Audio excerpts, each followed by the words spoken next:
अस्सलाम वालेकुम, a very good morning from new Pakistan. मैं हूं आपकी होस्ट हिना सलमान। सबसे पहले हम बात करेंगे आज इंटरनेशनल इशू की, जिसमें दुनिया भर की नज़रें लगी हुई हैं। इसराइल और फ़लस्तीन के तनाज़े में इमदादी फ्लोटेला हमेशा एक हसास और तनाज़ा पैदा करने वाला मौजू रहे हैं। ताज़ा तरीन वाक़े में इसराइली बहरिया ने ग्लोबल समूद फ्लोटेला पर हमला करते हुए मुतादिद कश्तियों को अपनी तहवील में ले लिया और उन पर सवार सरगर्म कारकुनों और रज़ाकारों को हिरासत में ले लिया है। इसराइली रिपोर्ट मुंतकिल कर दिया गया है। इस वाक़े की अहमियत इसलिए भी ज़्यादा बढ़ गई है कि हिरासत में लिए गए कारकुनों में आलमी शोहरत याफ्ता माहौलियाती कारकुन ग्रीटा थनबर्ग भी शामिल हैं, जिन्हें इंसानी हमदर्दी और माहौलियाती तहरीकों में एक नुमाया आवाज़ समझा जाता है। इसराइली वज़ारत ख़ारजा ने इस बात की तस्दीक करते हुए कहा है कि तमाम अफराद महफूज हैं और इन्हें जल्द ही मुल्क बदर कर दिया जाएगा। फ्लोटेला मुंतज़मीन के मुताबिक इनका मकसद गजा में जारी इसराइली मुहासरे को तोड़कर बराह रास्त इमदाद पहुँचाना, एक इंसानी दारी कायम करना और ताहम इसराइली हकाम का मौक़िफ़ है कि ये बहरी जहाज़ वॉर जोन में दाखिल हो रहे हैं, इसलिए इन्हें रोका गया है और इमदाद को अश्तुपोर्ट मुंतकिल कर दिया गया है। ये पहला मौका नहीं है कि इसराइल ने इस तरह के इमदादी बेड़ों को रोका। इससे पहले भी कबल मुतादिद मरतबा गजा जाने वाले जहाज़ों को इसराइली बहरिया ने तहवील में ले लिया है और अमले को गिरफ्तार किया है। ताज़ा इक़दाम ने एक बार फिर बैनुल-अक़वामी बरादरी में इंसानी हमदर्दी, बहरी कवानीन और मुहासरे के कानूनी इखलाकी जवाज़ पर बहस छेड़ दी है। ये वाक़या न सिर्फ मशरिक़ वस्ता की सियासी कशीदगी में इजाफा कर सकता है, बल्कि आलमी सतह पर इसराइल के किरदार, बैनुल-अक़वामी क़वानीन की पासदारी और इंसानी हकूक़ की सूरत हाल पर नए सवालात भी उठा रहा है।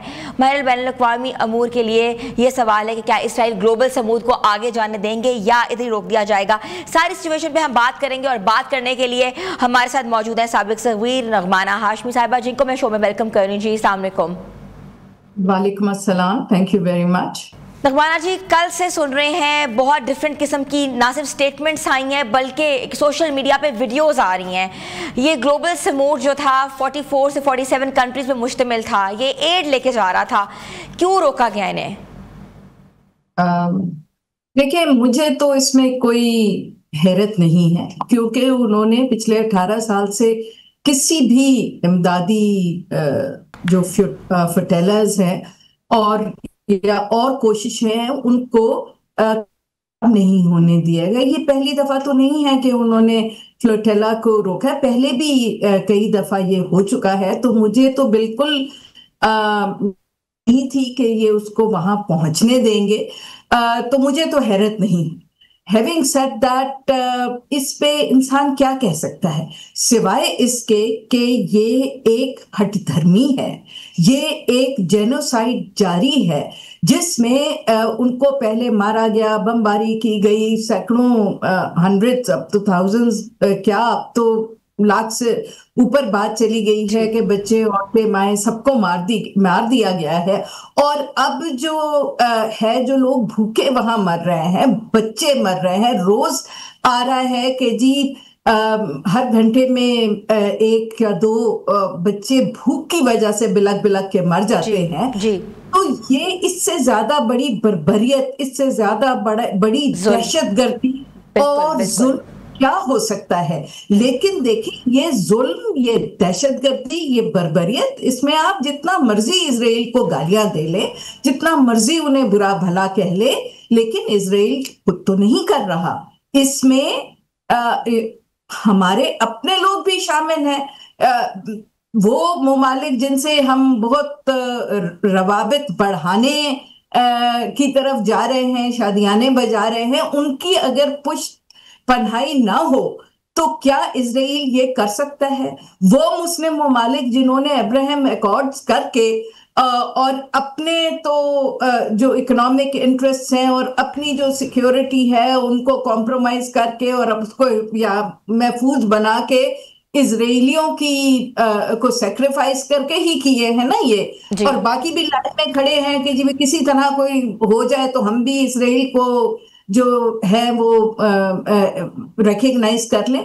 अच्छा, ये फ्लोटेला जो था नगमाना साहिबा, ये फ्लोटेला जो था ये महीनों पे मुश्तमिल था। इसमें 47 से ज़्यादा जो मुल्क थे उन्होंने अपनी एड भेजी थी। ये पूरा सोशल मीडिया पे पता था, ये पूरी इन्फॉर्मेशन गई थी। न्यूज़ की अगर बात की जाए, इन्फॉर्म किया गया था कि गजा में एंटर होके वो सिर्फ ह्यूमैनिटेरियन ग्राउंड्स के ऊपर एड देंगे। इसके अलावा इधर कोई उनके पास गनशिप नहीं है, उनके पास कोई जो है असला बारूद नहीं है। तो ایسی جگہوں پہ جہاں وار زون ہوتا ہے وہاں کیا ایڈ نہیں دی جاتی according to you because you been an important position؟ دیکھیے انٹرنیشنل لا کے انڈر جو انٹرنیشنل آرگنائزیشنز ہیں یا اس طرح کی ایڈ دینے والی این جی اوز یا انٹرنیشنل این جی اوز ہیں، اور یہاں تو دیکھیں اس کے پیچھے یہ 50 فلوٹیلاز تھے جن کے پیچھے 47 کنٹریز جو ہیں کھڑی ہوئی ہیں، ان کو نہ جانے دینا یہ تو ہر انٹرنیشنل اور ہیومینیٹیرین لا کی خلاف ورزی ہے۔ اور نہ صرف یہاں سے یہ نہیں ہے کہ وہ فلوٹیلا کو روک کے، اور وار زون تو پچھلے 70 سال سے وہ بنا ہوا ہے، اور پچھلے 18 سال سے اس میں انہوں نے یہ سی کی طرف سے بلاکیٹ کیا ہوا ہے، اور نہ صرف اس کی طرف سے، دیکھیے ایجپٹ کا جو راستہ ہے اس کے وہاں سے بھی کہاں ایڈ آنے دے رہے ہیں، مہینوں سالوں سے ایڈ وہاں رکی ہوئی ہے، وہاں بھی بمباری کر دیتے ہیں۔ تو یہ تو بیسیکلی وہی ان کا جو ایک ایجنڈا ہے کہ پیلسٹینینز کا جینوسائڈ کرنا ہے۔ ان کی جو خود نتن یاہو نے کہا تھا کہ ہم پیلسٹینینز کا جین پول ختم کر دیں گے، یعنی ہم ساری جو ان کی اگلی نسلیں ہیں ان کو تباہ کر دیں گے کہ نہ پیدا ہوں گے، نہ ہوں گے اتنے پیلسٹینینز کے آگے ان کی آبادی بڑھ سکے اور ان کی جو نسل ہے اس کی افزائش ہو سکے۔ تو یہ، اور اس پہ اب دیکھ لیے جو پیس ٹاکس بھی ہو رہی ہے وہ کیا پیس ٹاک تھی؟ پیس ٹاکس بالکل میں اس بات پہ آنا چاہ رہی ہوں، جسے کل جو ہے 21 نکاتی جو معاہدہ جو ہے وہ جو دنیا کو دکھایا گیا ہے جو کہ ہوا ہے غزہ معاہدہ، وہ کیا صرف دکھاوے کے لیے تھا؟ دیکھیے جی، ایک تو آپ پلیز اس کو معاہدہ نہ کہیں نا، یہ معاہدہ تو نہیں، کس کے درمیان یہ معاہدہ ہوا ہے؟ یہ ایک پروپوزل ہے جو بیسیکلی امریکہ اور اسرائیل نے مل کے آپ کو ایک الٹیمیٹم دیا کہ یہ کر لو تو بات آگے ہوگی، اور جس میں نہ فلسطین ہے نہ فلسطینی ہے، نہ اس میں کسی بھی قسم کا کوئی ذکر جو جینوسائیڈ اسرائیل کر رہا ہے اس کے بارے میں ہے، اس میں ایک لفظ نہیں ہے انٹرنیشنل کرمنل کورٹ کا جس نے ڈکلیئر کیا ہوا ہے کہ نتن یاہو صاحب وار کرمنل ہیں اور ان کو جہاں بھی جائیں وہ گرفتار کر لیا جائے۔ تو صرف دو قومیں، امریکہ ہے، اسرائیل ہے، جو اس کی جورسڈکشن کو نہیں مانتے، باقی ساری دنیا تو مانتی ہے۔ تو یہ تو دیکھیں مائٹ از رائٹ، اور اسرائیل جو ہے وہ امریکہ کا بچہ ہے، اور امریکہ نے اس کو ہر طرح کی پروٹیکشن دی ہوئی ہے، سارے انٹرنیشنل لاز کو بلائے طاق رکھ کے، سارے ہیومینیٹیرین لاز کو بلائے طاق رکھ کے، کیونکہ ان کے اکنامک انٹرسٹ اور سیکیورٹی انٹرسٹ ہے یہاں، لہٰذا ان کے لیے فلسطینیوں کی جانیں اور فلسطین کا اسٹیٹ ہونا میٹر نہیں کرتا۔ بالکل آپ بالکل درست کہہ رہی ہیں، ہونا میٹر کرتا ہے جی، ہونا میٹر کرتا ہے، اس لیے وہ دے آر میکنگ شور کہ وہ نہ بن سکے، اور بن سکے بھی تو پھر ایسی ٹوٹی پجی ہو جو بیچاری کہیں کھڑے ہونے کے قابل نہ ہو، اور پوری دنیا خاموش ہے۔ تو دیکھیں we are all partners in crime in this, کیونکہ کوئی بھی کھڑا نہیں ہو رہا، اور یہ جن کے جو اس کو آپ معاہدہ کہہ رہی ہیں، اس میں آپ کے اپنے فارن منسٹر نے بہت واضح کر کے کہا ہے کہ یہ ایک ڈسکشن تھی، اور انہوں نے جو 21 پوائنٹس دیے تھے ہم نے ان پہ بہت زیادہ ترامیم دی تھی، اور وہ ترامیم ان میں ریفلیکٹڈ نہیں ہے۔ دیکھیں آپ کے ناظرین کو یہ بات سمجھنی چاہیے کہ جب یہ ڈسکشن ہوئی تھی تو اس کے نتیجے میں جو انہوں نے پھر ڈرافٹ بنایا ہے وہ انہی ممالک سے اس کو کلیئر کروانا چاہیے تھا۔ اس پہ انہوں نے جھوٹ بھی بولا کہ جی حماس تو اس پہ اگریبل ہے، جو بالکل نہیں ہے، وہ آپ نے اب دیکھ لیا ہے سامنے۔ تو دیکھیں یہ نہیں ہوتا کہ آپ نے ایک دیا، اس پہ آپ نے لوگوں کی بات سن لی، کھانا پیا کیا، چلو جی بیٹھے بات کی اور فارغ ہو گئے۔ تو مسلمان جو ممالک ہیں ان کا ایک بھی پوائنٹ اس کے اندر نہیں ریفلیکٹ ہو رہا، تو پھر یہ کس قسم کا وہ ہے؟ یہ تو ون سائیڈڈ ہے بالکل سارا، اور آئی ایم سوری، یہ اس پہ تو کسی کو بھی یہ قبول نہیں ہے، کیونکہ یہ کسی لحاظ سے نہ فلسطین نہ فلسطینیوں کی بہتری اس میں کچھ نظر آ رہی ہے. سوری مجھے تو بالکل کچھ نہیں نظر آ رہا اور بہت سارے لوگوں کو نہیں نظر آ. بلکہ جو سٹیٹس پیلسٹائن کا تھا UN کی ریزولوشنز کی نظر میں اور سلو ایکارڈز کے تحت وہ سارا اور زیادہ اس معاہدہ تو نہیں ہے، اس ڈرافٹ نے اس کو ڈائلیوٹ کر دیا ہے، اس کی اہمیت کو بالکل ہی نیچے ڈال دیا ہے. تو یہ کس قسم کا کاروبار کر رہے ہیں؟ اور لوگ شادیاں بجا رہے ہیں. بھائی کس بات کی شادیاں بجا رہے ہیں؟ مطلب یہ تو آپ فلسطین اور فلسطینیوں کی فاتحہ پڑھ رہے ہیں. نعمانہ جی، پاکستان کا جو فلوٹیلا ہے وہ بھی سیز کیا گیا اور سابق سینیٹر مشتاق احمد جو ہے گاہے بگاہے جو ہے اپڈیٹ کر رہے تھے فلوٹیلا کا انٹائر جرنی، اور بہت ہی وہ کہتے ہیں نا کہ انکریج شو کر رہے تھے کہ پاکستان کا جو ایڈ ہے وہ بھی پہنچے گا غزہ، مگر اب ایسا نہیں ہوا. کیا کہیں گی؟ دیکھیے یہ پہلی دفعہ ہے کہ پاکستانی بھی فلوٹیلا میں جو ہے وہ انہوں نے حصہ لیا تھا. آپ کو یاد ہوگا کچھ سال پہلے بھی حامد میر صاحب بھی شاید ساتھ گئے تھے، ہمارے ایک اور وہ طلعت صاحب جو جرنلسٹ ہیں وہ بھی اس پہ ساتھ گئے تھے. تو انہیں کون سا جانے دیا گیا تھا؟ بہت زیادہ دفعہ یہ ہو چکا ہے کہ انٹرنیشنل ہیومینیٹیرین آرگنائزیشنز نے جانے کی کوشش کی ہے. بہت سارے ہمارے لوگوں نے ابھی وہ دیکھیے اس کانفلکٹ کے درمیان بھی حامد میر صاحب نے تو اپنے ایجپٹ کے بارڈر سے بھی وہ کرتے رہے ہیں، کوریج کرتے رہے اور خود دکھاتے رہے ہیں کہ کیسے ہمارے بہت سارے ہیومینیٹیرین جو ہماری اپنی آرگنائزیشنز ہیں وہ ایڈ لے کے پہنچی ہیں، لیکن ایجپٹ نے ہی انہیں آگے نہیں جانے دیا. تو دیکھیے ہمیں اپنے ہی مسلمان ملکوں کو بھی اپنے کردار پہ ذرا بہت ان کو اپنے گریبان میں منہ ڈال کے چاہیے کہ ہمارا کتنا اس جینوسائیڈ میں حصہ ہے. اچھا، یہ صرف سارا ایپیسوڈ ہوا ہے، ہم ڈسکس کر رہے ہیں نکات کے اوپر، ہم ڈرافٹ پہ ڈسکس کر رہے ہیں، ہم فلوٹیلاز پہ ڈسکس کر رہے ہیں. آپ کو لگتا ہے کہ یہ جو واقعہ ہے اسرائیل پہ مزید عالمی دباؤ جو ہے وہ ڈال سکتا ہے؟ دیکھیں جی، عالمی دباؤ تو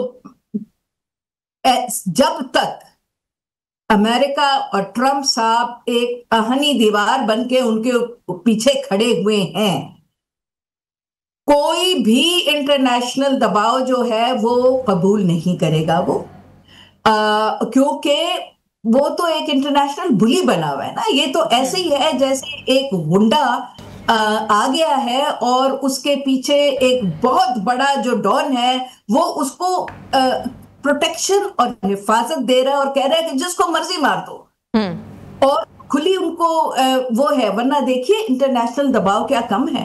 امریکہ میں بھی کتنا انٹرنل پریشر ہے، کتنے بڑے مظاہرے ہو رہے ہیں. کیا ٹرمپ صاحب کی سر میں کوئی جو رینگ رہی ہے؟ اس پہ کچھ بھی نہیں ہو رہا.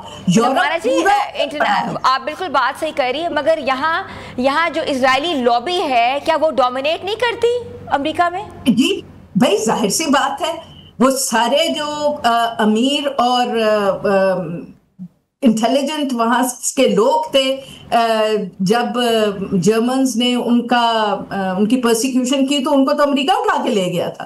مگر ساری جو زیادہ جو ٹیکنالوجیکل پروگریس، یہ راکٹ کس نے بنائے ہیں؟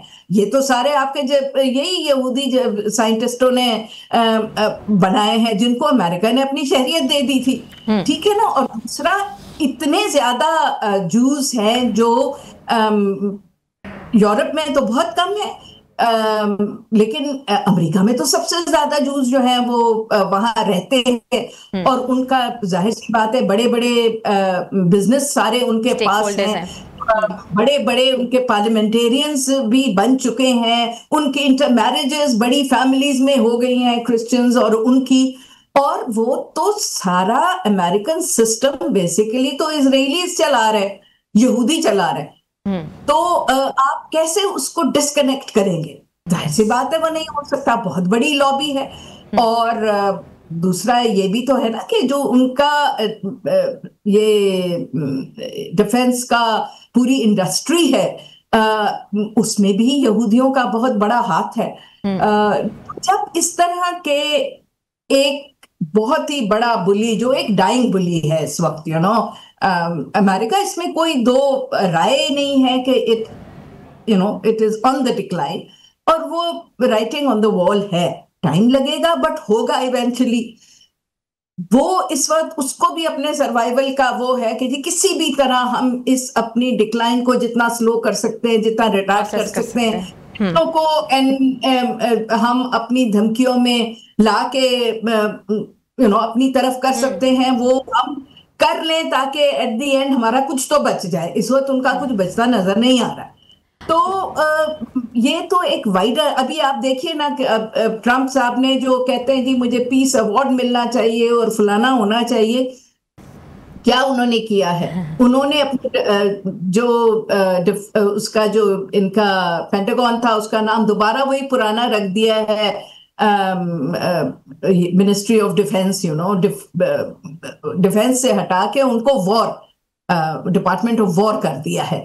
तो कि जी ये तो, और अपने सारे जनरलों को बुला के उन्होंने क्या किया, उनके जो चीफ हैं उन्होंने कहा है कि जी या तो आप बहुत बड़ी जंग के लिए तैयार हो जाए, और अगर आप जंगों के लिए तैयार नहीं है और आप ट्रम्प का जो एक विजन है कि जी सारी दुनिया को तबाह करो, उसके साथ नहीं है, तो आप नौकरी छोड़ के चले जाए।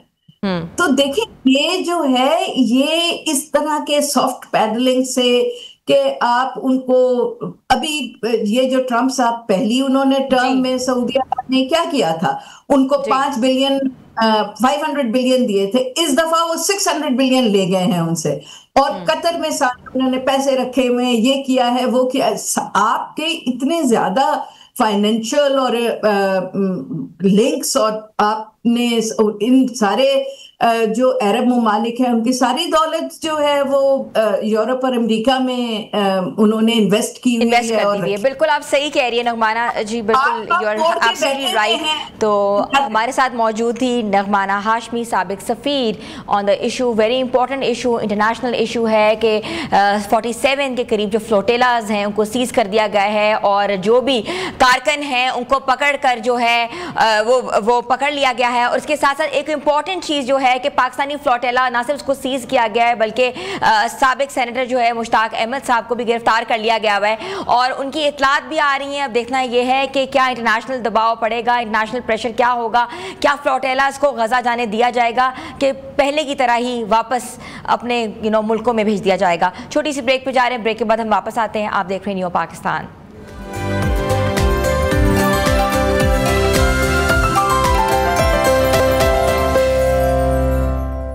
Welcome back viewers. एक एक्साइटिंग न्यूज़ आपसे शेयर करते हैं कि अक्टूबर का महीना आसमान के दिल फरेब नज़ारों के शौकीन अफराद के लिए कुछ ख़ास होने वाला है। जी हाँ, रवा साल का पहला सुपर मून 7 अक्टूबर को पाकिस्तान समेत दुनिया भर में देखा जा सकेगा।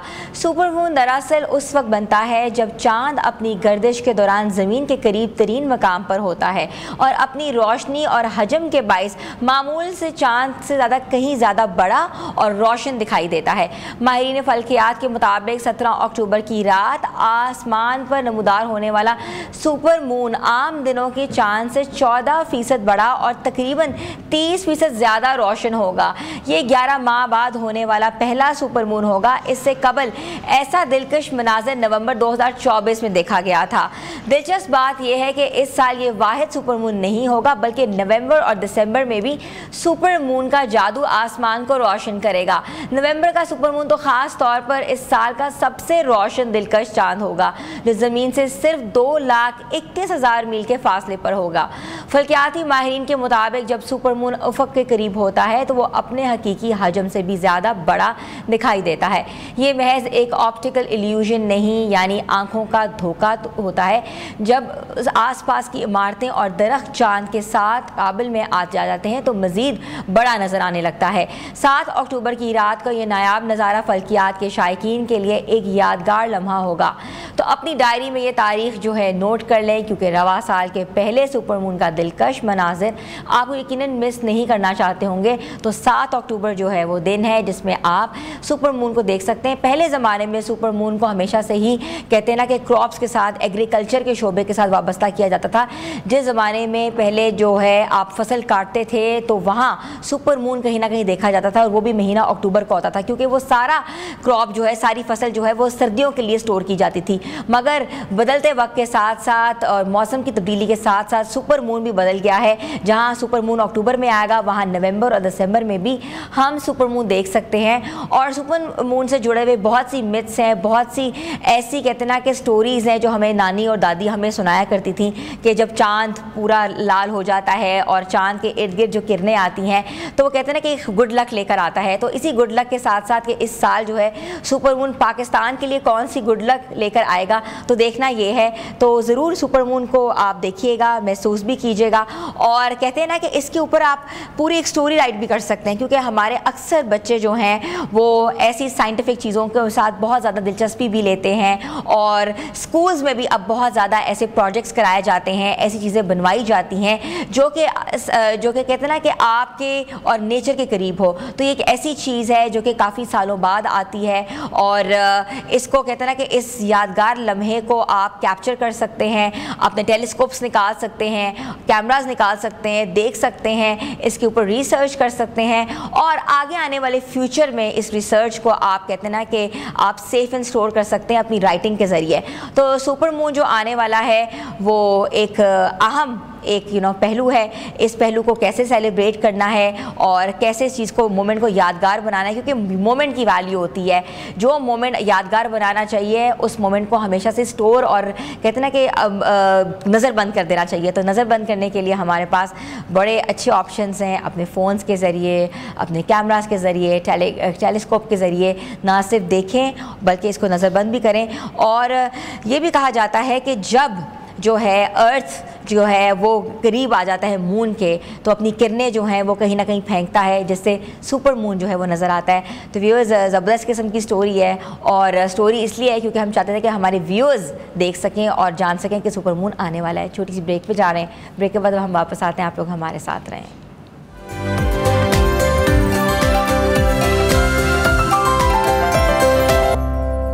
Welcome back viewers. बात करते हैं मौसम की। महकमा मौसमियात ने मुल्क भर में मौसम की एक बड़ी तब्दीली की पेशगोई करते हुए 2 अक्टूबर से 17 अक्टूबर तक बारिशों, आंधियों और यालाबारी का अलर्ट जारी कर दिया है। इस दौरान मुख्तलिफ खित्तों में मौसमी हालात न सिर्फ रोज़मर्रा की ज़िंदगी को मुतासर करते हैं बल्कि बाज़ मकामात पर ख़तरनाक सूरत हाल भी पैदा हो सकती है। महकमा मौसमियात के मुताबिक पंजाब और वफाकी दारुल हुकूमत इस्लामाबाद में 3 से 6 अक्टूबर के दौरान तेज़ बारिशों और बाज़ मकामात पर यालाबारी के इम्कानात भी हैं। खैबर पख्तूनख्वा में भी 2 से 7 अक्टूबर के मुसलसल बारिशों की भी पेशनगोई की गई है। सारी सूरत हाल पे बात करेंगे और बात करने के साथ हमारे साथ मौजूद है डिप्टी डायरेक्टर महकमा मौसमियात नईमुल हसन साहब, जिनको मैं शो में वेलकम करती हूँ। जी अस्सलाम वालेकुम। नईमुल हसन साहब, पहले तो बारिशों ने कहते ना कि केपी और पंजाब को बुरी तरीके से मुतासिर किया, मगर एक और स्पेल जो है वो शुरू हो रहा है। क्या वो स्पेल उतना ही खतरनाक होगा? नहीं, उतना तो नहीं है, लेकिन ये है कि इससे भी इसमें moderate to heavy rainfall expected है, स्पेशली पंजाब के शुमाल मशरकी इलाकों में और सेंट्रल पार्ट्स में, रावलपिंडी डिवीजन, फिर कश्मीर साइड पे और खैबर पख्तूनख्वा के बालाई इलाकों में। क्योंकि ये एक वेस्टर्ली वेदर सिस्टम है जो अमूमन मॉनसून के बाद आते हैं, लेकिन इसमें मॉनसून वाला टच भी है कि सर्कुलेशन जो है एक सिंध साइड पे अभी भी परसिस्ट कर रही है, एक इंडिया के सेंट्रल पार्ट्स में है सर्कुलेशन।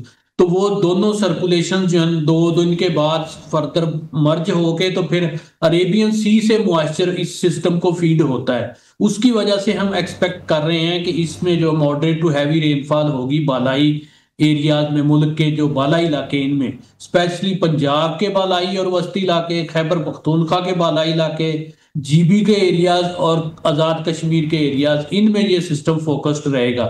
और अभी आने वाले 2 रोज आज और कल के दौरान जनूब मशरकी सिंध के कुछ इलाकों में भी हल्की बारिश के इम्कानात हैं। और चूंकि इस सिस्टम में टेम्परेचर कंट्रास्ट होगा, उसकी वजह से लाइटनिंग ज्यादा होगी, हेलिंग की भी प्रोबेबिलिटी है, और जो एक्सट्रीम माउंटेन टॉप्स हैं उन पे पॉसिबिलिटी है कि जब ये सिस्टम गुजरेगा 5 की रात को या 6 तारीख को, तो कुछ जगहों पे जो हाई माउंटेन पीक्स हैं वहां पे स्नोफॉल भी हो सकती है। ٹھیک ہے.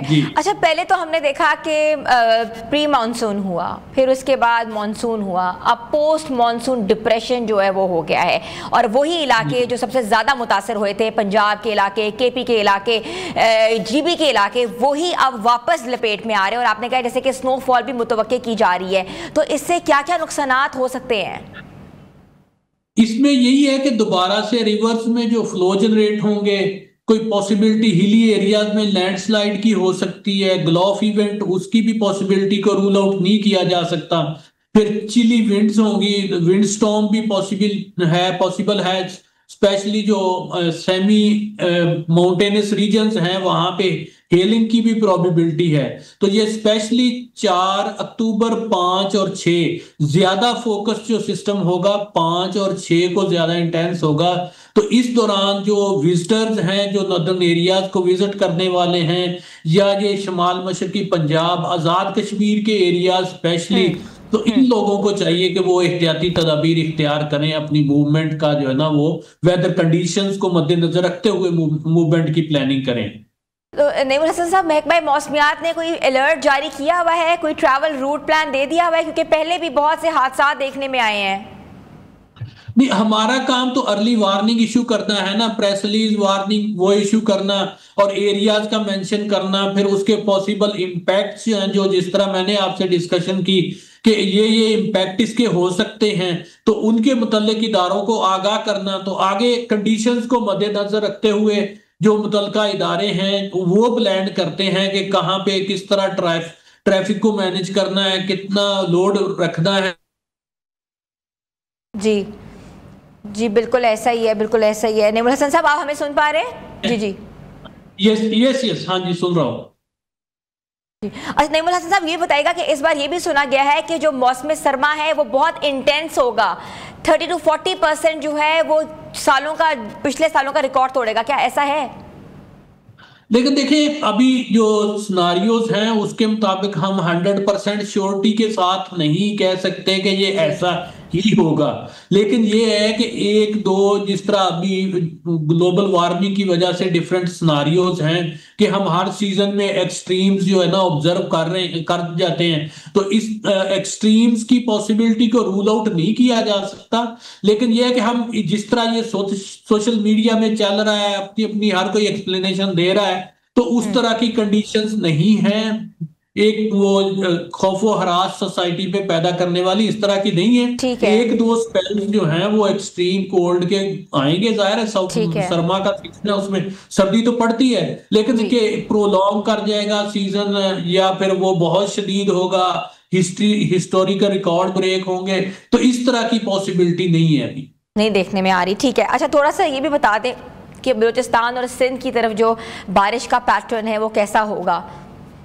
نہیں, بلوچستان اور سندھ کے علاقوں میں تو کوئی خاطر خواہ امکانات نہیں ہے. جس طرح میں نے ابھی آپ سے ڈسکس کیا کہ ساؤتھ ایسٹرن جو سندھ کے علاقے ہیں ان میں آج اور کل میں کوئی ہلکی بارش ہو سکتی ہے. سندھ میں عموماً جو ہے نا وہ ٹیمپریچر جو بڑے ہوئے ہیں, وہ چونکہ ادھر انڈین ٹیریٹری سے ہوائیں گھوم کے سندھ کے علاقوں میں اور بلوچستان میں جا رہی, وہاں پہ گرمی کی شدت تھوڑی سی بڑی ہوئی ہے, ٹیمپریچر بڑے ہوئے ہیں, لیکن وہ بھی 3 روز کے بعد 5 کی رات سے یا 6 اکتوبر سے وہاں پہ بھی ٹیمپریچر جو ہے وہ نارملائز ہو جائیں گے.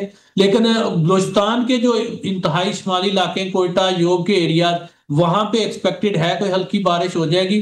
لیکن باقی سندھ اور بلوچستان کے باقی علاقوں میں بارش کے خاطر خواہ امکانات نہیں ہیں. یہ سسٹم زیادہ تر فوکس رہے گا بالائی اور وسطی پنجاب, خیبر پختونخوا کے بالائی علاقے, گلگت بلتستان اور آزاد کشمیر کے ایریاز میں. اچھا نعیم الحسن صاحب, یہ بھی بتائے گا کہ کشمیر اور گلگت بلتستان میں جب برف باری ہونے کی متوقع ہے اور ہوگی, تو درجہ حرارت کتنا جو ہے وہ اس میں کمی واقع ہوگی؟ اچھا, اس میں ابھی جو ٹیمپریچر نائٹ ٹیمپریچر چل رہے ہیں نا, تو یہ 3-4 روز کے بعد دیکھیں تو 5 سے 6 ڈگری یا 5 سے 7 ڈگری تک کمی واقع ہے. تو کشمیر کے ایریاز میں نہیں, میں نے ایکسٹریم ماؤنٹین پیکس جو ہے نا جی بی کی, وہاں پہ کہا ہے کہ وہاں پہ ایکسپیکٹڈ ہے کہ برف باری ہو سکتی ہے, ہلکی برف باری 5 اور 6 کو. ٹھیک ہے. اچھا, اربن فلڈنگ کے خدشے کے پیش نظر بڑے شہروں میں کن مقامات پر زیادہ جو ہے وہ انٹینس یا خطرہ ہو سکتا ہے؟ یہی جو نارتھ ایسٹ پنجاب میں ہے, گجرانوالہ ڈویژن کے ایریاز, پھر یہ اوکاڑا, ساہیوال, بہاول نگر کا ایریا, جی, یہ سینٹرل میں فیصل آباد ڈویژن اور راولپنڈی ڈویژن, ان میں ممکن ہے moderate to heavy rain fall who.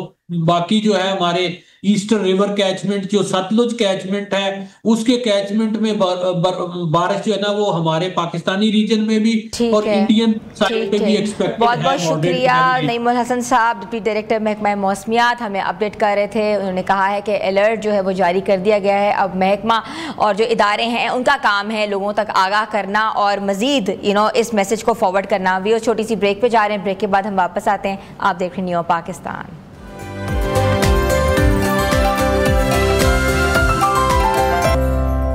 Welcome back viewers. بات کرتے ہیں کرکٹ کی. چیئرمین پی سی بی اور اے سی سی کے صدر محسن نقوی نے ایک بار پھر بھارتی کپتان کو دفتر آ کر ٹرافی لے جانے کی دعوت دی ہے. بھارتی میڈیا کی جانب سے یہ خبر سامنے آئی تھی کہ صدر Asian cricket council Mohsin Naqvi نے ایشیا کپ کی ٹرافی کے معاملے پر بی سی سی آئی سے غلطی مانتے ہوئے معافی مانگ لی ہے. تاہم اب اس حوالے سے chairman P C B Mohsin Naqvi کا بیان سامنے آیا ہے جس میں انہوں نے کہا ہے کہ بھارتی میڈیا غلط اور جھوٹی خبریں چلا رہا ہے. میں نے کچھ غلط نہیں کیا اور نہ ہی کسی سے معذرت کی ہے. یاد ہے کہ فائنل جیتنے والی بھارتی ٹیم نے صدر ایشین کرکٹ کاؤنسل اے سی سی محسن نقوی سے ٹرافی لینے سے انکار کر دیا تھا. عام طور پر کسی بھی ٹورنامنٹ کا سب سے یادگار لمحہ فاتح ٹیم کو ٹرافی ملنے کا ہوتا ہے, لیکن اس بار وہ لمحہ ایک سفارتی تنازع میں بدل گیا. بھارتی ٹیم سے ان کے انکار کے بعد محسن نقوی نے بھی اپنی پوزیشن پر سختی سے ڈٹے رہنے کا فیصلہ کیا ہے اور یوں تقریب بغیر ٹرافی دیے ختم ہو گئی. بعد ازاں دبئی میں ہونے والے اے سی سی کے اجلاس میں بھارتی کرکٹ بورڈ کے نائب صدر راجیو شکلا نے ایک بار پھر ٹرافی کی درخواست کی, لیکن محسن نقوی کا جواب دو ٹوک تھا کہ یہ معاملہ ایجنڈے میں شامل نہیں ہے. اگر بھارتی ٹیم کو ٹرافی چاہیے تو کپتان خود اے سی سی کے دفتر آ کر مجھ سے وصول کریں. تو ساری صورتحال پہ بات کریں گے اور بات کرنے کے لیے ہمیں جوائن کیا ہے اسپورٹس اینالسٹ نے احمد قریشی, جن کو میں ویلکم کر رہی ہوں. جی السلام علیکم احمد. وعلیکم السلام. احمد, اے کنٹروورسی ود اے کنٹروورسی, اور پھر وہی بات ہے انڈیا کی طرف سے مس انفارمیشن, ڈس انفارمیشن اور ڈیفیمیشن, کیا کہیں گے؟ آئی تھنک کہ ان نیسیسری ہے, ضروری نہیں تھا اس ساری کنٹروورسی کا ہونا. ایکچولی دونوں سائڈ سے اگر آپ دیکھیں تو پولیٹیکل ایگو اس حد تک بڑھ گئی ہے کہ کوئی ایک بھی تھوڑا سا سٹیپ بیک کرنے کے لیے تیار نہیں ہے. یہ ساری کنٹروورسی سٹارٹ کی انڈیا نے ہاتھ نہ ملانے سے لے کے پولیٹیکل سٹیٹمنٹس دینے سے لے کے آن ورڈز, پھر ظاہر ہے پاکستان کی طرف سے بھی آن اینڈ آف ریئیکشن آتا رہا. حارث رؤوف نے, صاحبزادہ فرحان نے جس طرح کی سیلیبریشن اور جیسچرز کیے, اس سے مزید چیزیں جو ہے وہ انہوں نے آگ پکڑی.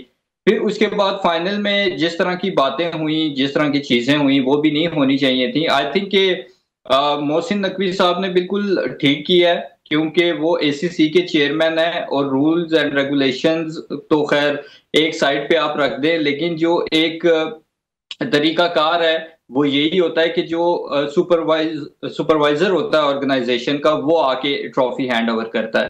تو یہ تو کوئی طریقہ نہیں ہے نا کہ آپ نے کرکٹ کو شاید اپنے گھر کی جاگیر سمجھ لی ہے کہ آپ جو چاہیں گے وہی ہوگا, اسی کے مطابق ہوگا. آپ چاہیں گے تو ہاتھ نہیں ملائیں گے, آپ چاہیں گے تو ٹرافی لینے سے انکار کر دیں گے. تو اس طریقے سے نہیں ہوتا. انڈیا ٹھیک ہے بی سی سی آئی ان کا کافی امیر کبیر بورڈ ہوگا, باقی بورڈ سے بہت زیادہ, ہم سے بھی بہت زیادہ امیر ہوگا, لیکن پاکستان کی کرکٹ میں ایک امپورٹنس اور ویلیو ہے. پرفارمنس ہماری جیسی بھی ہو, ہماری امپورٹنس سے کوئی انکار نہیں کر سکتا. اور اگر کسی کو پاکستان کی امپورٹنس پہ شک ہے تو ایک ٹورنامنٹ آپ پاکستان کے بغیر کر کے دکھا دیں, آپ کو بھی آپ کی بات پتہ چل جائے گی. کیونکہ جو آپ پاکستان اگر اس کسی ٹورنامنٹ میں نہیں ہوگا تو اس ٹورنامنٹس کے رائٹس تو انڈین براڈ کاسٹر خریدے گئے نہیں, نہ جو انڈیا کے اتنے بڑے بڑے آتے ہیں وہ آئیں گے.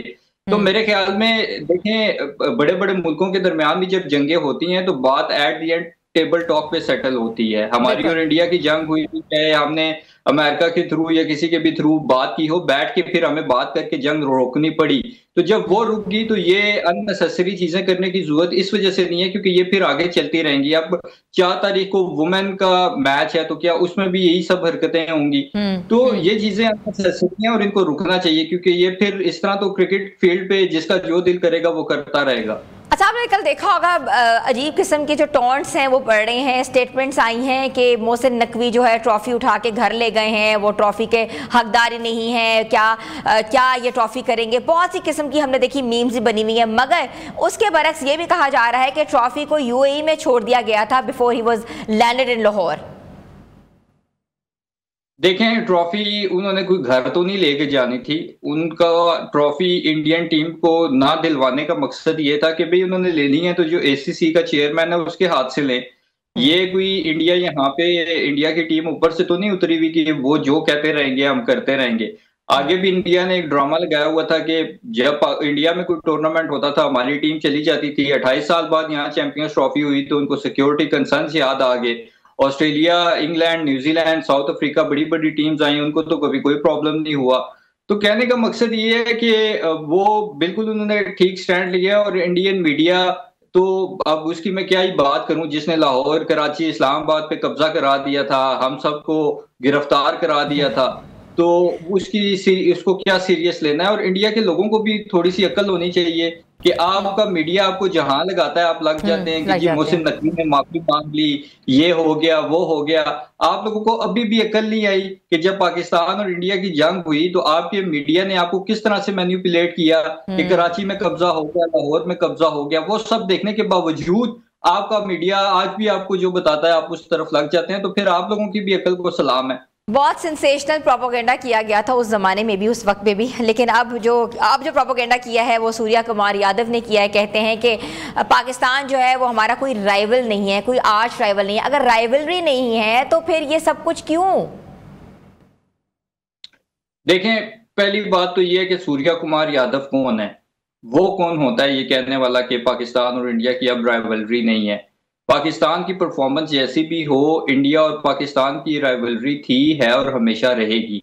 ठीक है, ये आपके तीनों मैचेस आप एशिया कप की उठा के देख लें। ये लोग तो कहते थे हम बायकॉट करेंगे, अब व्यूअरशिप देखें, रिकॉर्ड व्यूअरशिप आई है। एशिया कप के फाइनल की रिकॉर्ड व्यूअरशिप आई है। अब ठीक है, पाकिस्तान की जो परफॉर्मेंस है वो अप टू द मार्क नहीं थी। हमने दूसरे मैच में अच्छा कम बैक किया, दूसरा मैच काफी क्लोज गया।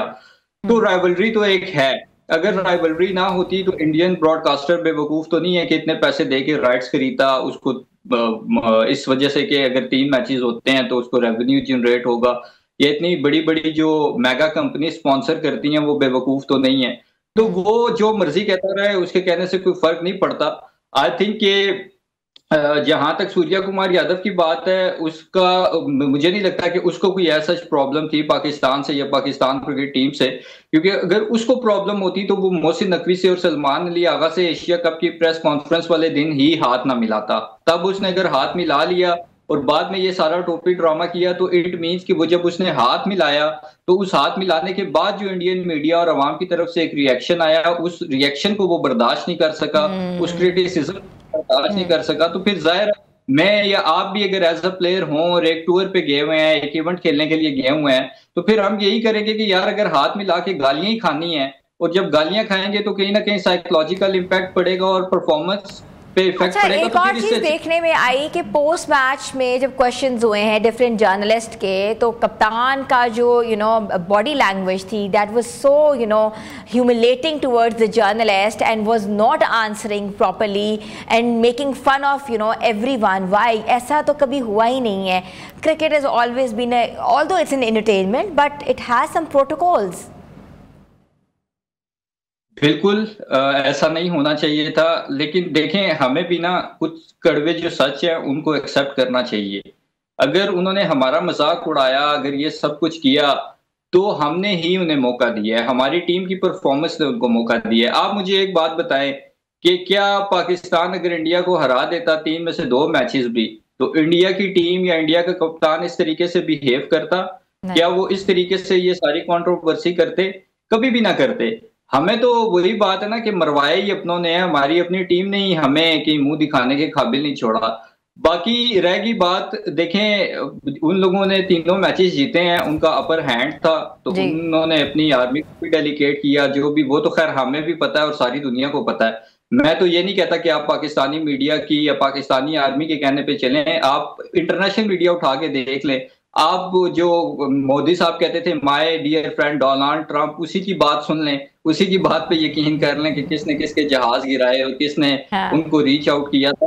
تو ہاں کہنے کا مقصد یہ ہے کہ جب ہمیں اپنی پرفارمنسز پہ بھی توجہ دینی ہوگی، آئی ہوپ کہ محسن نقوی صاحب نے جتنا اس سارے میٹر کو سیریسلی لیا ہے، اس کے 50% بھی اگر وہ پاکستان کرکٹ ٹیم کی پرفارمنس اور ٹیم کی امپروومنٹ کو سیریس لے لینا تو پاکستان کی کرکٹ بہت بہتر ہو جائے گی۔ اچھا، یہ بھی سننے میں آ رہا ہے کہ اس پاکستان کی جو پرفارمنس رہی ہے، بالکل سب کو پتا ہے کہ اچھا پرفارم نہیں کیا، مگر این او سیز کینسل کر دیے گئے ہیں، they can't play anywhere else, is it like that? بالکل این او سیز ٹرمینیٹ کر دیے گئے ہیں فردر نوٹس تک، اور بالکل ٹھیک کیا ہے، کیونکہ ان سب کو تو میں کہتا ہوں اوپر سے لے کے نیچے تک کوئی جتنا بھی بڑا پلیئر ہے، جتنا بھی بڑا سپر سٹار ہے، ان کو قائد اعظم ٹرافی کھلانی چاہیے فرسٹ کلاس پورا سیزن۔ جب یہ ریڈ بال ٹورنامنٹ کھیلیں گے، ڈومیسٹک ٹورنامنٹ کھیلیں گے، تو ان کو بھی پتا چل جائے گا یہ کتنے بڑے 30 مار خان ہیں، اور ہمیں بھی پتا چل جائے گا۔ اور جو ٹاپ پرفارمرز ہوں پھر ان کا آپ ایک پول بنائیں، ان کے آپ کیمپ آرگنائز کریں اور ان پلیئرز کو ٹیم میں لے کے آئیں۔ انفارچونیٹلی ہمارے ہاں پرابلم کیا ہے کہ اسلام آباد یونائٹڈ 4-5 میچ جیتی، ہم مائک ہیسن کی کوچنگ سے امپریس ہو گئے اور اس کو ہم نے پاکستان کرکٹ ٹیم کا ہیڈ کوچ لگا دیا۔ اب اس کو جب ہم نے پاکستان کرکٹ ٹیم کا ہیڈ کوچ لگایا تو اس نے ہر فیصلہ اپنی مرضی سے کیا۔ اس نے ان پلیئرز کو جو کہ پوری دنیا میں پاکستان کا نام بھی روشن کرتے رہے اور سکور بھی اچھے کرتے رہے، بابر رضوان، ان کو باہر کر دیا۔ کیوں؟ کیونکہ جی میں نے ان کو ایک پلان دیا ہے کہ آپ اٹیکنگ کرکٹ کھیلیں، اور وہ نہیں کھیل رہے۔ تو کیا مائک ہیسن صاحب جب آپ نیوزی لینڈ کی ٹیم کے کوچ تھے، آپ نے کین ولیمسن کو پاور ہٹر بنا لیا تھا، اس کو آپ نے اٹیکنگ سکھا دی تھی، تو پھر اب آدھے سے زیادہ تو آپ کی اسلام آباد یونائٹڈ کی ٹیم ہے نیشنل ٹیم میں، تو اس طرح کے اول جلول اور اوٹ پٹانگ فیصلے جب آپ کریں گے تو ٹیم کی پرفارمنس تو افیکٹ ہوگی، اور میرے خیال میں کو تب تک نہیں ملنے چاہیے جب تک پاکستان کرکٹ ٹیم کی پرفارمنس امپروو نہیں ہوتی۔ ان لوگوں کو تو کوئی مسئلہ نہیں ہے، یہ یہاں سے بھی پی سی بی سے بھی پیسے لیتے ہیں، یہ تو انٹرنیشنل لیگ سے آ کے بھی کھیلتے ہیں، وہاں سے بھی پیسے کما لیتے ہیں، پیسے تو انہیں آ رہے ہیں، انہیں تو کوئی ٹینشن نہیں ہے۔ ستیہ ناش تو ہماری کرکٹ کا ہو رہا ہے، بدنامی تو ہمارے ملک کی ہو رہی ہے۔ تو آئی تھنک کہ ان لوگوں کے خلاف اسٹرکٹ ایکشن لینا چاہیے، اور یہ جتنے پلیئر تھے جن کی پرفارمنسز ایز سچ نہیں ہیں، چاہے وہ آغا سلمان ہو، چاہے محمد حارث ہو، سیم ایوب ہو، ان سب کو ٹیم سے فارغ کرنا چاہیے، اور کم از کم 1.5 سال ان کو ڈومیسٹک کھلوانا چاہیے۔ اچھا، آپ کیا سمجھتے ہیں کہ رضوان اور بابر کی واپسی کیا ٹیم میں متوقع ہے یا ہونی چاہیے؟ واٹ از یور ٹیک آن دس؟ دیکھیں، بابر اور رضوان کو واپس نہ لانے کے علاوہ نا آپ کے پاس اس وقت کوئی اور حل نہیں ہے۔ آپ نے ایکسپیریمنٹ کر کے دیکھ لیا، آپ نے یہ سوچا تھا کہ انٹینٹ اور اگریشن کے نام پہ یہ جو ہم لونڈے لپاڑے لے کے آئیں گے، یہ ہمیں ہائی سٹرائک ریٹ کے ساتھ نا پاکستان کو ون سائیڈڈ میچز جتوا دیں گے۔ بابر رضوان جہاں 150-160 کرتے تھے، یہ تھوڑا تیز کھیل کے ہمیں 170-80 کر دیں گے۔ وہ ایکسپیریمنٹ آپ کا بیک فائر کر گیا ہے۔ آپ نے تو بنگلہ دیش اور چھوٹی موٹی ٹیمز کے اگینسٹ بھی 150 نہیں کی ہے، تو بڑی ٹیمز کے اگینسٹ تو چھوڑ ہی دیں، جو آپ بناتے تھے 150 سکور آپ اس سے بھی گئے۔ تو ایکسٹرا ایکسپیریمنٹ کرنے کی تو میرے خیال میں ضرورت نہیں ہے، ان پلیئرز کو پاکستان کی ٹیم کا حصہ ہونا چاہیے، اور میرے خیال میں اب وقت آ گیا ہے کہ ہمیں جو ہے نا وہ تھوڑے سے سخت ڈیسیجنز لینے پڑیں گے۔ نقل کے لیے بھی عقل کی ضرورت ہوتی ہے۔ اب آپ دیکھتے ہیں دوسری ٹیمیں انٹینٹ اور اگریشن کے ساتھ کھیل رہی ہیں تو وہ عقل بھی استعمال کرتی ہیں، انٹینٹ اور اگریشن کے نام پہ وہ آنکھیں بند کر کے ہر بال پہ شاٹ مارنے کی کوشش نہیں کرتی ہیں، وہ یہ دیکھتی ہیں کہ کون سی بال ہماری رینج میں ہے، کون سی نہیں ہے۔ تو یہ ساری کیلکولیشنز، یہ ساری چیزیں بھی بتانا ہیڈ کوچ کا کام ہوتا ہے ٹیم کے پلیئرز کو، اور میرے خیال میں ان لوگوں کو خود بھی اتنی سینس ہونی چاہیے، ہمارے جو انٹرنیشنل پلیئرز ہیں، کہ ہم نے کرکٹ کس طرح سے کھیلنی ہے۔ ठीक है, थैंक यू सो मच। हमारे साथ मौजूद है स्पोर्ट्स एनालिस्ट अहमद कुरैशी, जिनका ये कहना था कि भारत की तरफ से डेफेमेशन, मिस इन्फॉर्मेशन और डिस इन्फॉर्मेशन जो है का जो दौर है वो अभी तक जारी है। जिस तरह के उन्होंने कहा है कि मोहसिन नकवी साहब ने माफ़ी मांग ली, तो ऐसा कुछ नहीं हुआ।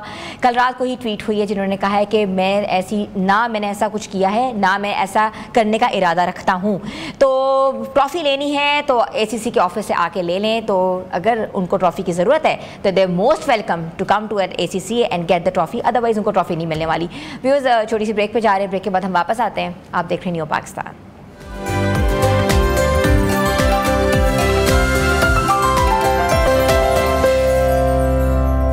Welcome back viewers. बात करते हैं सेहत के हवाले से, और सेहत में जो दिमाग है एक बहुत इंपॉर्टेंस रखता है, और अल्जाइमर जो है वो दिमाग से जुड़ी एक बहुत बड़ी बीमारी है, और जिसका कहते हैं ना कि आजकल पता लगाना भी बहुत मुश्किल है। बाज़ केसेस में इसकी अलामात जो हैं जल्द भी आ जाती हैं। अल्जाइमर को अमूमी तौर पर डिमेंशिया की सबसे आम किस्म समझा जाता है, जो दुनिया भर में लाखों अफराद को मुतासर कर रही है। इस बीमारी में दिमाग के खुलिये बतदरीज कमज़ोर होकर मरना शुरू हो जाते हैं, और दिमाग में एम्बुलेटिव प्लेक्स और प्रोटीन टेंगल्स जमा हो जाते हैं, जिसके बायस दिमागी खलियों के दरमियान राब्ता टूटने लगता है, और मरीज़ को पहले सब कुछ कहते हैं ना कि करीबी वाक़यात या नई मालूमात याद रखने में दुश्वारी पेश आती है।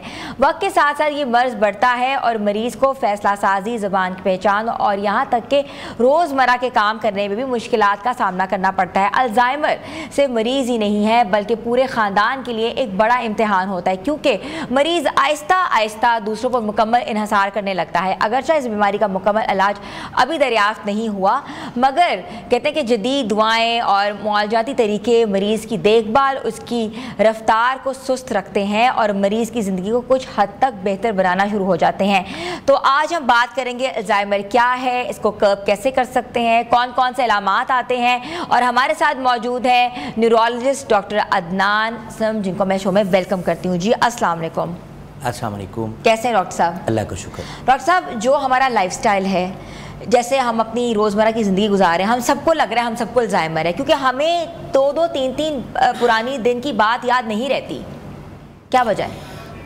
अनगिनत दरूद हो नबी अकरम सल्लल्लाहु अलैहि वसल्लम की ज़ात बाबरकत पर। आपका बहुत शुक्रिया, आपने मुझसे इस अहम मौजू पे बात करने के लिए रब्ता किया। अल्जाइमर डिमेंशिया की या यादाश्त की कमी की सबसे अहम किस्म है। डिमेंशिया क्या है बेसिकली, जिसको नसियान बोलते हैं, वो क्या है? डिमेंशिया बेसिकली जो है वो यादाश्त का कम होना है, बतदरीज कम होना है। और यादाश्त तो दिमागी सलाहियतों में से एक सलाहियत है। हम जो बात करते हैं, गुफ्तगू करते हैं, हम किसी सिचुएशन में रिएक्ट करते हैं, अपना तर्ज अमल की सलाहियतें हमारी होती हैं, सोचने समझने की सलाहियत होती हैं, सिचुएशन को जज करने की सलाहियत होती है, क़ुव्वत फ़ैसला की सलाहियत होती है, एग्जीक्यूटिव फंक्शंस हैं, ये डिफरेंट माइंड के फंक्शंस हैं, ब्रेन के फंक्शंस ठीक है। तो डिमेंशिया में यादाश्त के साथ साथ ये जो ब्रेन की ये डिफरेंट फंक्शंस हैं ये मुतासर होते हैं, महज यादाश्त मुतासर नहीं होती। और यादाश्त भी माजी करीब की यादाश्त मुतासर होती है, माजी बईद की यादाश्त पूरी जुजियात के साथ रहती है। तो इन लोगों को बहुत ज़्यादा इस प्रॉब्लम का भी सामना करना पड़ता है कि उन्हें कहते हैं कि आपको बातें अपनी मर्जी की तो सारी बातें याद है, पुरानी बातें तो सारी याद है। देखें जी, अभी 5 मिनट पहले मैंने बाबा को बताया कि बाबा ये ऐसे है, बाबा को याद नहीं है। बाबा कहते हैं तूने मुझे बताया ही नहीं। सो ये घर में भी एक अजीब सी सिचुएशन हो जाती है। पूरी दुनिया में 55 मिलियन लोग अल्जाइमर का शिकार हैं। अच्छा, 55 million, that's a huge number. Huge number. और ये आने वाले सालों में इसकी तादाद 137 मिलियन तक पहुंच जाएगी। क्यों? ये बतदरीज बढ़ रही है। पाकिस्तान की अगर बात करें तो पाकिस्तान में 5 से 8 करोड़ जो है वो लोग हैं जो अल्जाइमर का शिकार हैं। और आने वाले दिनों में ये देखा गया है, मुशाहिदा ये किया गया है कि हमारे जो एल्डरली इंडिविजुअल्स हैं उनकी तादाद 2040 में 3 गुना तक बढ़ जाएगी। 2050 40 से 50 तक 3 गुना। ये कहा जाता है कि अल्जाइमर आमतौर पर बुढ़ापे का ये जो है ये मर्ज है, क्या ये ऐसी बात है? जी, عمومی طور پر یہ سمجھا جاتا ہے، اور اس میں ہمارے ایون ہیلتھ کیئر پروفیشنلز بھی، ایک مشاہدہ کیا گیا کہ جس میں یہ نوٹس کیا گیا کہ ہمارے 65% ہیلتھ کیئر پروفیشنلز بھی یہ سمجھتے ہیں کہ یہ normal part of the ageing ہے، یعنی بڑھاپے کی علامت ہے، ڈھلتی عمر کی علامت ہے، جبکہ ایسا بالکل نہیں ہے۔ ینگسٹرز میں بھی ہے؟ ایسا بالکل نہیں ہے۔ الزائمر ایک دماغی بیماری ہے جو محض بڑھاپے کی علامت نہیں ہے، یہ کسی بھی شخص کو زندگی کے کسی بھی حصے میں متاثر کر سکتی ہے۔ اچھا، اس میں کیا ہوتا ہے کہ دماغ کے مخصوص خلیے جن کا تعلق یاداشت سے ہوتا ہے وہ مرنا شروع ہو جاتے ہیں، جس کے نتیجے میں یاداشت ماضی قریب کی تو جاتی ہے، ساتھ میں سوچنے کی، سمجھنے کی، طرز عمل کی، ریئیکٹ کرنے کی صلاحیتیں یہ متاثر ہوتی ہیں۔ ٹھیک ہے۔ اس کی ایک ٹائپ وہ ہے جو 60 ایئر سے پہلے ہوتی ہے، اسے ارلی آنسٹ ڈیمنشیا بولتے ہیں، ارلی آنسٹ الزائمر بولتے ہیں، اور ایک ٹائپ وہ ہے جو کہ 60 ایئر کے بعد ہوتی ہے جس کو لیٹ آنسٹ الزائمر بولتے ہیں۔ اب جب ہم الزائمر کا، جیسے آپ نے کہا کہ یہ امپیکٹ کر رہا ہے، فیملیز کو بھی امپیکٹ کر رہا ہے، یہ اپنے ساتھ ساتھ خاندان پہ بھی اثر ڈال رہا ہوتا ہے، تو پہلا سوال ہم سے یہ ہوتا ہے کہ ڈاکٹر صاحب آپ نے یہ کہا کہ ان کو الزائمر ہے، تو ڈاکٹر صاحب کیا مجھے بھی الزائمر ہو سکتا ہے؟ میں ان کا بیٹا ہوں، کیا یہ اگلی نسل میں بھی ٹرانسفر ہوگا؟ یہ جینیٹک ہے یا نہیں؟ تو اس کا جواب بڑا سادہ ہے کہ وہ لوگ جن کو ڈیمنشیا یا الزائمر 60 ایئر سے کم عمر میں شروع ہوتا ہے، ان کی اولاد میں اس کے موروثی ہونے کا چانس بہت زیادہ ہوتا ہے، بہت زیادہ ہوتا ہے۔ ٹھیک ہے ڈاکٹر صاحب، یہ بتائیے گا کہ کون سی ایسی علامات ہیں جس سے ہم اندازہ لگا سکتے ہیں کہ بھئی اس کو الزائمر ہے یا ہی اور شی از فیسنگ ڈیمنشیا؟ جی 10 بنیادی علامات ہیں، میں آپ کو گنوا دیتا ہوں۔ سب سے پہلی چیز تو یہ ہے کہ مریض کی جب وہ ابھی سمٹمز نہیں آ رہے ہوتے تو سب سے پہلی علامت یہ آتی ہے کہ مریض کے سلیپ ویک سائیکل میں پرابلم آنا، یعنی جاگنے اور سونے کی روٹین الٹی ہو جاتی ہے، رات کو جاگتا ہے، دن کو سوتا ہے۔ اب رات کو جاگے گا، بار بار جو ہے کبھی ایک بیٹے کے دروازے پہ جا کے ناک کرے گا، کبھی دوسرے بیٹے کے دروازے پہ، تم کیوں سو رہے ہو، اٹھو آؤ میرے ساتھ باتیں کرو، اور دن کے ٹائم یہ غنودگی میں رہتے ہیں، سب سے پہلی چیز۔ پھر اس کے بعد جب یاداشت کا کام شروع ہوتا ہے تو یاداشت جو ہے وہ ماضی قریب کی یاداشت، تھوڑی دیر پہلے کون آیا، کون گیا، کس سے ملے، کیا بات ہوئی، بھول جاتے ہیں۔ پھر جب یہ مرض بڑھتا ہے تو مریض کھانا کھا کے بھی یہ بھول جاتا ہے کہ میں نے کھانا کھایا ہے 5 منٹ پہلے یا نہیں، اور پھر وہ کہتے ہیں کہ جی آپ نے مجھے کھانا نہیں دیا، مجھے کھانا دے۔ نماز پڑھ کے بھول جائے گا کہ نماز پڑھی ہے نہیں، عصر 4 مرتبہ پڑھ رہے ہیں، 5 مرتبہ پڑھ رہے ہیں اور انہیں یاد نہیں ہے کہ انہوں نے پڑھ لیے۔ دوسرا، ان کو روزمرہ کے کاموں میں دشواری ہوتی ہے، اور وہ کام جو ساری عمر انہوں نے بڑی ایکسیلنس کے ساتھ اور بڑے زبردست طریقے سے کیے ہیں، وہ کام یہ نہیں کر پاتے، اور ان کی انجام دہی میں ان کو پرابلم آتا ہے۔ ان کو دن، وقت، جگہ یاد نہیں رہتی، یہ اپنے گھر کے باہر بھی گم ہو سکتے ہیں، جسٹ گھر کے دروازے کے باہر نکلے ہیں اور they will be unable to find out کہ میں نے واپس کیسے مڑ کے اپنے گھر میں یا پیچھے واپس کیسے جانا ہے، یہ بھول جاتے ہیں کہ یہ وہاں کیسے پہنچے ہیں اور انہوں نے کیسے گھر واپس جانا ہے۔ ان کو بولنے میں دشواری ہوتی ہے، ان مریضوں کو بولنے میں دشواری ہوتی ہے، گفتگو میں دشواری ہوتی ہے۔ گفتگو کرتے ہوئے موزوں الفاظ کے انتخاب میں، ورڈ فائنڈنگ میں، جب آپ گفتگو کرتے ہیں تو آبویسلی آپ ایک نپی تلی گفتگو کرتے ہیں اور موزوں الفاظ کا استعمال کر کے کرتے ہیں، لیکن ان کو موزوں الفاظ کے استعمال میں مشکل ہوتی ہے، اور آسان الفاظ بھی ایون یہ بھول جاتے ہیں، اور جملوں میں ایسے الفاظ استعمال کریں گے کہ جو الفاظ کے استعمال کرنے سے جملے کا مفہوم ہی چینج ہو جاتا ہے۔ پھر پیچیدہ سوچ، کمپلیکیٹڈ چیز، یہ تو یہ بالکل نہیں کر پاتے۔ وہ نانی اماں، وہ دادی اماں جو مشہور تھیں بڑے زبردست کھانوں کے لیے اور بڑے مزیدار کھانوں کے لیے، اب ان کو یہ سمجھ نہیں آتی کہ میں نے کیسے سیکوینس آف ایونٹس کیا ہونا ہے، کہ میں نے کیا چیز پہلے ڈالنی ہے، پھر مسالہ ڈالنا ہے، پھر گھی ڈالنا ہے۔ They are unable to do, انہیں یہ نہیں سمجھ آئے گی، یہ لاک ایک سامنے ہے تو انہیں یہ نہیں سمجھ آئے گی کہ اس لاک کو میں نے کیسے اس میں پھنسا کے اور اس کو میں نے لاک کرنا ہے، بند کرنا ہے۔ اچھا، ایک علامت یہ ہے کہ یہ لوگ پیرانوائڈ ہو جاتے ہیں، یہ لوگ شک کرتے ہیں، غصہ کرتے ہیں، ان کے رویے بہت تیزی سے چینج ہوتے ہیں، کبھی بہت غصہ، کبھی بڑے اچھے بیٹھے ہیں اور ایک دم بھڑک جائیں گے، کبھی ایک دم رونا شروع کر دیں گے۔ ان کی شخصیت میں بوکھلاہٹ، خوف، بدگمانی یہ بہت زیادہ ہوتی ہے، اور اس کی وجہ سے پھر جب یہ ایڈوانس فارم میں جاتی ہے تو پھر یہ اپنے पुराने रिश्तों को भी फरामोश करना शुरू कर देते हैं। अब बेटी को समझ रहे हैं कि ये मेरी अहलिया हैं। अब यहाँ बहुत बड़ा डायलेमा, अपने बेटे को कह रहे हैं कि तुम एक बुरे शख्स हो, तुमने मेरी मिसेस को, मेरी बीवी को अपने साथ कमरे में रखा हुआ है। सो प्रॉब्लम्स इनके बस में नहीं है। अच्छा, दैट इज़ द रीज़न। अल्लाह पाक कुरान पाक में हमें सिखाते हैं, हमें तालीम देते हैं कि रब्बिरहमहुमा कमा रब्बा यानी सगीरा, कि इन पे ऐसे अल्लाह पाक मेरे वालिदैन पे रहम फरमा जैसे उन्होंने मेरे पे रहम किया था जब मैं छोटा था। बिकॉज ये बिल्कुल बच्चों की तरह हो जाते हैं और इनका मूड चेंज होता है, इनके मूड। अच्छा, ये आने वालों से, मिलने वालों से ये बहुत खुशगवार होते हैं। अगर ये डॉक्टर के क्लिनिक में जाएंगे तो डॉक्टर सवाल करेगा जी क्या हो गया, तो न्यूरोलॉजिस्ट के सवाल पे उन्हें कहेंगे डॉक्टर साहब मुझे कोई प्रॉब्लम नहीं, प्रॉब्लम इनमें है, ये इनका दिमाग ख़राब है, ये मुझे ले आए हैं। हाँ। इनका दिमाग ख़राब है। अच्छा, अब हम ये अलामात होगी। अब हम उस सवाल पे जाते हैं जिस सवाल पे आपने कहा कि हम सब भी भूलते हैं। हाँ, हम सब भूल जाते हैं। क्या हमें अल्जाइमर है? हम सब जो भूलते हैं वो ऐसा होता है कि हम गुफ्तगू करते हुए किसी का नाम भूल जाएंगे, किसी बात को, कि इवेंट का, जगह का नाम भूल जाएंगे, और थोड़ी देर बाद जब हम बात कंप्लीट कर चुकेंगे वो शख्स चला जाएगा, हमें बात याद आ जाएगी, हमें वो नाम याद आ जाएगा। This is pre occupation. हम सारे मल्टीटास्किंग कर रहे हैं। इतनी दौड़ है अपनी रोज़ी रोटी कमाने की, घर की, मामलात की, कि हर शख्स मल्टीटास्किंग कर रहा है और उस मल्टीटास्किंग में उसका ब्रेन प्री ऑक्यूपाइड रहता है हर वक्त। अच्छा, जो मल्टीटास्किंग करते हैं उनको चीजें भूलती हैं, वो नॉर्मल है, वो अल्जाइमर नहीं है। वो अल्जाइमर नहीं है। इसका मतलब है हमें अल्जाइमर नहीं है। This is called pre occupation. This is called pre occupation. Okay, ठीक है। फिर डिमेंशिया के पेशेंट्स कंफ्यूज किए जाते हैं डिप्रेशन के पेशेंट्स के साथ, वो भी खामोश रहते हैं, वो भी बात। इधर मैं आपसे पूछना चाह रही हूँ कि जो डिप्रेशन और एंजाइटी है वो लीड करता है अल्जाइमर? अच्छा, अब इसमें इसका एक एंगल मैं आपको और बताता हूँ, फ्रूटफुल थॉट है।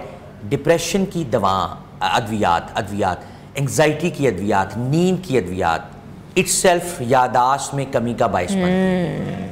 ठीक है, तो वो इनडायरेक्टली कंट्रीब्यूट कर रही होती हैं टुवर्ड्स प्रॉब्लम। ठीक है। डिमेंशिया का मरीज के स्ट्रेसर्स नहीं उस तरह होते डिप्रेशन के स्ट्रेसर्स, जबकि इनकी एंजाइटी के स्ट्रेसर्स होंगे। मैंने कल एक मूवी देखी, बल्कि परसों ही देखी थी, एक भारतीय मूवी है जिसमें अल्जाइमर का बहुत बड़ा उन्होंने इशू बताया हुआ है। उसमें लड़की को कहते हैं डॉक्टर साहब कि आपके पास वक्त बहुत कम है क्योंकि आपकी सारी यादाश्त चली जाएगी, आपको ये नहीं पता लगेगा आप हैं कौन। तो क्या ऐसा होता है कि बिल्कुल आप ब्लैंक हो जाओ, बिल्कुल जोन आउट हो जाओ? जी, एक वक्त ये आता है एडवांस अल्जाइमर में कि आप बिल्कुल भूल जाते हैं, आप अपने साइन भूल जाते हैं, नाम भूल जाते हैं। ये नाम भूल जाते हैं। ये वो पॉइंट है जहां आपको लिटिगेशन, लीगल प्रॉब्लम्स आना शुरू हो जाते हैं। तो इसीलिए अगर आप में, आपके अंदर, आपके फैमिली मेंबर्स में किसी में ये यादाश्त के इश्यूज आ रहे हैं तो फौरी तौर पर माहिर न्यूरोलॉजिस्ट के पास हैं। कोई मेडिसिन है इसकी? जी, इसका माहिर डॉक्टर न्यूरोलॉजिस्ट है, साइकेट्रिस्ट नहीं है। ठीक है, ये भी आपने न्यूरोलॉजिस्ट, न्यूरोफिजिशियन है, न्यूरोलॉजिस्ट है, साइकेट्रिस्ट नहीं है। ठीक है।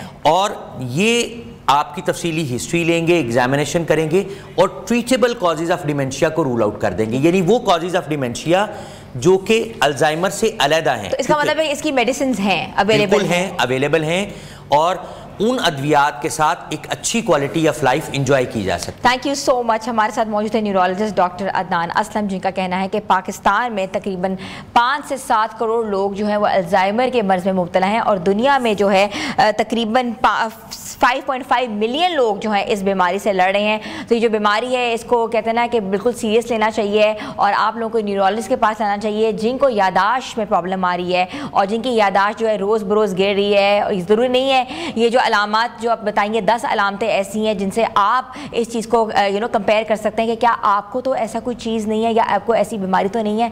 तो इसलिए हमने ये पूरा आज का सेगमेंट जो डिज़ाइन किया था व्यूअर्स, तो ज़रूर हमारा ये सेगमेंट देखिएगा। छोटी सी ब्रेक पे जा रहे हैं, ब्रेक के बाद हम वापस आते हैं। आप देख रहे हैं न्यू पाकिस्तान।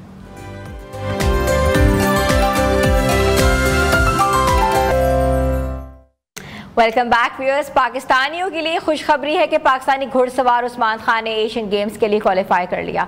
पाकिस्तान के टॉप घुड़सवार उस्मान खान ने फ्रांस में मुनक्किद होने वाली इंटरनेशनल 3 स्टार इवेंटिंग मुकाबले में शानदार कारकर्दगी दिखाते हुए एशियन गेम्स 2026 के लिए क्वालिफाई कर लिया। उस्मान खान ने अपने घोड़े एरन ऑफ द वर्ल्ड के साथ CCI 3 स्टार लॉन्ग फॉर्मेट में 59 राइडर्स में मजमूई तौर पर छठी पोजीशन हासिल की। वो एंड में सबसे नुमाया एशियाई राइडर भी साबित हुए और शानदार कारकर्दगी के साथ उन्होंने इंटरनेशनल एक्वेटिन फेडरेशन के कवायद के मुताबिक एशियन गेम्स के दरकार कम अज कम एहलियत का मेयार हासिल कर लिया। 3 रोज़ा इवेंट में नेशनल पोजीशन के मुकाबले में पाकिस्तानी ने मजमूई तौर पर दूसरी पोजीशन हासिल की, जबकि मेज़बान फ्रांस पहले नंबर पर रहा। भारत के राइडर आशीष लम्हाए 90 नंबर पर रहे। मुकाबले के तीनों रोज़ पाकिस्तान और भारत के राइडर्स के दरमियान भी दिलचस्प मुकाबले देखने को मिले। पहले रोज़ भारत ने ड्रेसाज में मामूली सबकत हासिल की, दूसरे रोज़ में इस कंट्री में पाकिस्तान ने बरतरी हासिल की और तीसरे रोज़ में शू जंपिंग में उस्मान खान ने शानदार डबल क्लियर राउंड के साथ भारत पर वाज़ेह सबकत हासिल की। इवेंट के बाद अपने पैगाम में उस्मान खान ने कहा कि दुनिया के बेहतरीन राइडर्स के साथ मुकाबला करना एजाज़ था और पाकिस्तान के लिए छठी पोजीशन और एशियन गेम्स के लिए क्वालिफाई करना मेरे लिए फ़ख्र की बात है। उस्मान खान की कामयाबी पाकिस्तान के लिए बैनुल-अक़वामी इक्वेशन खेलों में एक अहम संग मील है और अब वो 2026 के एशियन गेम्स में मुल्क की नुमाइंदगी करेंगे।